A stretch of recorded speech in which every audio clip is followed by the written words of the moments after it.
Gabriel Garcia మార్క్వేజ్ రాసిన 100 years of solitude చాలా మందికి తెలిసిన నవలే. అవును, ప్రపంచ ప్రఖ్యాత నవల. అయితే ఈరోజు మనం దాని తమిళ అనువాదం తనిమయ్యిన్ 100 ఆండుగళ్ నుంచొచ్చిన కొన్ని మూలాలను కొంచెం లోతుగా చూద్దాం. మంచి ఆలోచన. మన శ్రోత పంపిన ఈ మెటీరియల్ కథ ప్రారంభంపై ఎక్కువ దృష్టి పెడుతుంది. కాబట్టి మన లక్ష్యం కూడా అదే. మకోండో, ఆ మాయపట్టణం ఎలా పుట్టింది, దాని స్థాపించిన ఆ బుయండియా కుటుంబం కథేంటి? అవును, ఇంకా ఒంటరితనం, ఆవిష్కరణ, ఆ పిచ్చి లాంటి థీమ్స్ మొదటి పేజీల్లోని ఎలా నాటుకున్నాయో చూద్దాం. ఇక మొదలు పెడదామా? తప్పకుండా. ఈ నవల్లో గొప్పదనం ఏంటంటే ఇది కేవలం ఒక కుటుంబం కథలా మొదలవుతుంది, కాని నిజానికి అదొక ప్రపంచ సృష్టి కథ. నిజమే. మొదటి వాక్యం నుంచే రచయిత వాస్తవికతను, అద్భుతాన్ని ఎలా కలుపుతారో మనం గమనించవచ్చు. ఈ సోర్సెస్ మనకు మకోండో పునాదుల గురించి, దాని మొదటి నివాసుల అమాయకత్వం గురించి చాలా స్పష్టంగా చెబుతున్నాయి.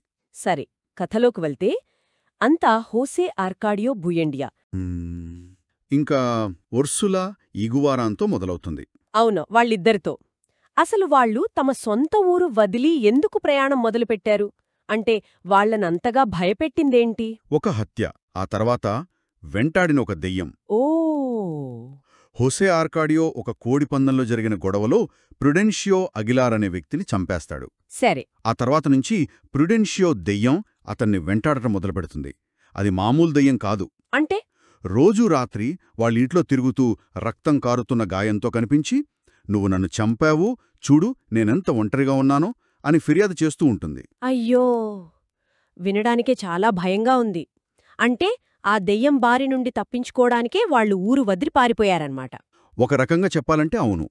కాని ఇక్కడ ఆ దెయ్యం కేవలం ఒక భౌతికమైన భయం కాదు. మరి అది వాళ్ల అంతరాత్మకు, వాళ్ల అపరాధ భావనకి ఒక ప్రతీక. ఓకే, అర్థమైంది. ఆ ప్రయాణం కేవలం ఒక చోటు నుండి ఇంకో చోటుకు వెళ్లడం కాదు. అది తమ గతాన్ని, ఆ పాపభారాన్ని వదిలించుకుని ఒక కొత్త స్వచ్ఛమైన ప్రపంచాన్ని వెతుక్కుంటూ చేసిన ప్రయాణం.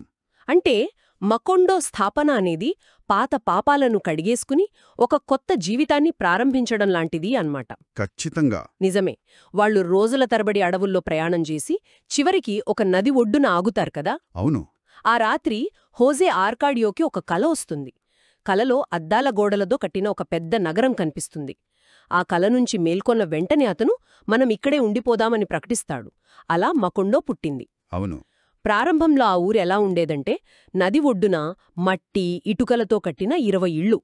ప్రపంచం ఎంత కొత్తగా ఉందంటే చాలా వస్తువులకు ఇంకా పేర్లు కూడా పెట్టలేదు. వాటి గురించి చెప్పాలంటే వేలు పెట్టి చూపించాల్సిందే. అవును. ఈ ఆలోచనే ఎంత అద్భుతంగా ఉంది కదా. ఖచ్చితంగా. ఇది బైబిల్లోని జెనసిస్ కథను గుర్తుచేస్తుంది. ఒక కొత్త ప్రపంచం, కొత్త ఆదాము, ఏవాలాగా. ఆ ఆదిమ అమాయకత్వమే మకోండో యొక్క ప్రాథమిక లక్షణం. అది బయటి ప్రపంచం నుండి పూర్తిగా వేరుపడి తన సొంత ఏకాంతంలో ఒక పవిత్రమైన బుడగలా ఉండేది. అవును. అయితే ఏ బుడగైనా ఎల్లకాలం ఉండదు కదా. మరి మకోండో ఏకాంతాన్ని బద్దలు కొట్టడానికి ఎవరొచ్చారు? వాళ్లకు పరిచయం ఎలా జరిగింది? జిప్సీల ద్వారా. ఓ, జిప్సీలు. ప్రతి సంవత్సరం మార్చి నెలలో మెల్కియాడేస్ అనే ఒక గంభీరమైన వ్యక్తి నాయకత్వంలో జిప్సీల బృందం మకోండోకు వచ్చేది. వాళ్లు తమతో పాటు బయటి ప్రపంచంలోని ఎన్నో వింతైన, అద్భుతమైన వస్తువులను తీసుకొచ్చేవారు. అవే మకోండో ప్రజలకు మొదటి ఆవిష్కరణలన్నమాట. సరిగ్గా. వాళ్లు మొదటగా తీసుకొచ్చిందేమిటి? 2 అయస్కాంతపు కడ్డీలు. హోసే ఆర్కాడియో వాటిని చూసి మంత్రముగ్ధుడవుతాడు. జిప్సీలు వాటిని ఊరంతా తిప్పుతూ ఇళ్లల్లో ఉన్న పెనాల్ని, గిన్నెల్ని బయటకు లాగుతుంటే దాన్నేదో మాయాజాలంలా చూస్తాడు. అవును. ఆ పదం ఉంది, కాని దాని అసలు అర్థమేంటి? కేవలం అద్భుతాలు జరగడమేనా? అది మంచి ప్రశ్న. మ్యాజికల్ రియలిజంలో ముఖ్యమైన విషయం అద్భుతాలు జరగడం కాదు, ఆ అద్భుతాలు జరిగినప్పుడు కథలోని పాత్రలు ఏమాత్రం ఆశ్చర్యపోకపోవడం. ఓ! వాళ్లకు ఎగిరేతివాచి అయినా, నడిచే గాడిదైనా ఒకేలాంటివి. వాస్తవికత, పురాణం, మూఢనమ్మకం అన్నీ ఒకే స్థాయిలో కలిసిపోతాయి. అంటే మకోండో వాసులకు అయస్కాంతమనేది సైన్స్ కాదు, అదొక మంత్రం. ఆ తేడా వాళ్లకు తెలియదు. ఖచ్చితంగా. అదే ఆ శైలిలోని గొప్పదనం. అర్థమైంది. సరే, హోసే ఆర్కాడియో ఆ అయస్కాంతపు కడ్డీలతో ఏం చేశాడు?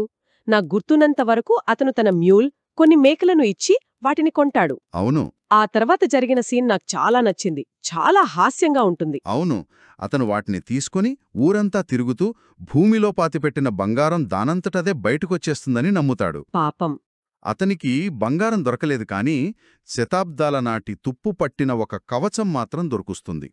ఇంట్లో ఉన్న ఇనుప వస్తువులన్నీ వాటికంటుకుపోతుంటే అతని భార్య ఉర్సులాకు చిర్రెత్తుకొస్తుంది. కాని అతని మాత్రం త్వరలోనే మనకు ఇంత బంగారం దొరుకుతుంది, ఈ ఇల్లంతా దానితోనే కట్టొచ్చు అని కలలు కంటూ ఉంటాడు. ఆ, ఈ ఒక్క సంఘటన అతని పాత్ర గురించి మనకు చాలా చెబుతుంది కదా. ఖచ్చితంగా అతన్లో అపారమైన జిజ్ఞాస, ఊహాశక్తి ఉన్నాయి. కాని అదే సమయంలో అమాయకత్వం కూడా ఉంది. నిజమే. జిప్సీలు టెలిస్కోపులు, భూతద్దాలు, రసవాద ప్రయోగశాల పరికరాలు తెచ్చినప్పుడు మిగతా గ్రామస్తులు వాటిని ఆటవస్తువులుగా చూస్తారు. కాని హోజే ఆర్కాడియో వాటిలో సైన్స్ను చూస్తాడు. వాటి రహస్యాలను ఛేదించాలని ప్రయత్నిస్తాడు. అవును, అతన్లోనే ఈ అన్వేషకుడే కథను ముందుకు నడిపిస్తాడు. నాకు బాగా నచ్చిన ఇంకో సంఘటన, జిప్సీలు మంచుగడ్డను తీసుకువచ్చినప్పుడు ఊరి ప్రజలందరూ దాన్ని ఒక పెద్ద వజ్రంలా చూసి ఆశ్చర్యపోతారు.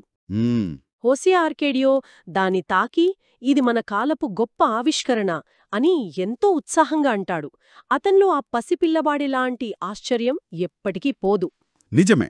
అతనొక శాస్త్రవేత్తలా ఆలోచించినా అతని స్పందన ఒక పిల్లవాడిలా ఉంటుంది. ఈ లక్షణమే అతన్ని గొప్పవాడిగానూ అదే సమయంలో ఒక విషాదనాయకుడిగానూ మారుస్తుంది. ఎందుకు?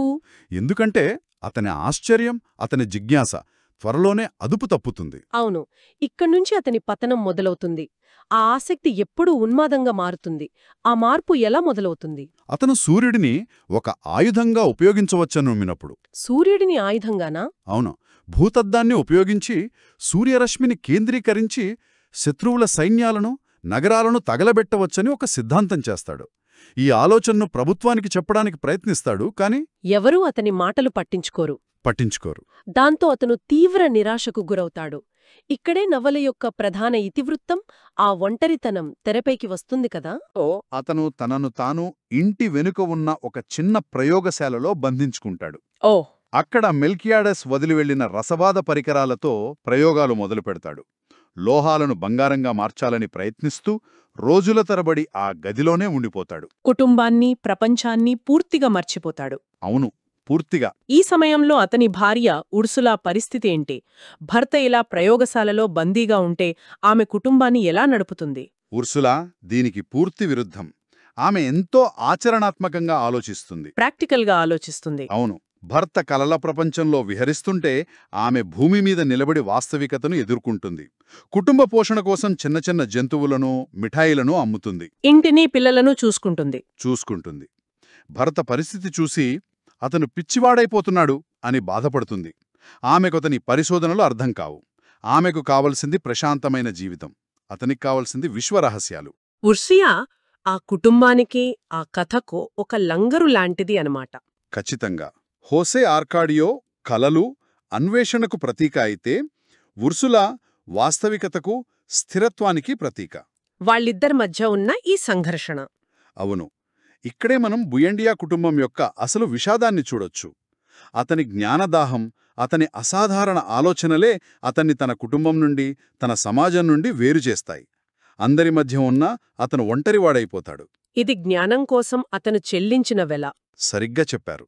ఈ సోర్సెస్లో మనం గమనించాల్సిన మరో ముఖ్యమైన విషయం బుయండియా కుటుంబ వృక్షం. దాన్ని చూస్తే పేర్లు పదే పదే రిపీట్ అవుతూ ఉంటాయి. ముఖ్యంగా ఆర్కాడియో, ఆరేలియానో అనే పేర్లు. అవును, మొదట చూసినప్పుడు ఇది చాలా గందరగోళంగా అనిపిస్తుంది. కాని రచయిత ఉద్దేశపూర్వకంగానే ఇలా చేశారనిపిస్తోంది. ఈ పేర్ల పునరావృతం వెనుక ఏదైనా నమూనా ఉందా? ఖచ్చితంగా ఉంది. అది యాదృచ్ఛికం కాదు. ఉర్సులానే ఒకానొక సమయంలో గమనిస్తుంది. ఏం గమనిస్తుంది? ఆర్కాడియో అనే పేరున్న వాళ్ళందరూ సాధారణంగా దృఢంగా, ఆవేశపూరితంగా, ప్రపంచంతో సంబంధమున్నవాళ్లుగా ఉంటారు. ఓకే.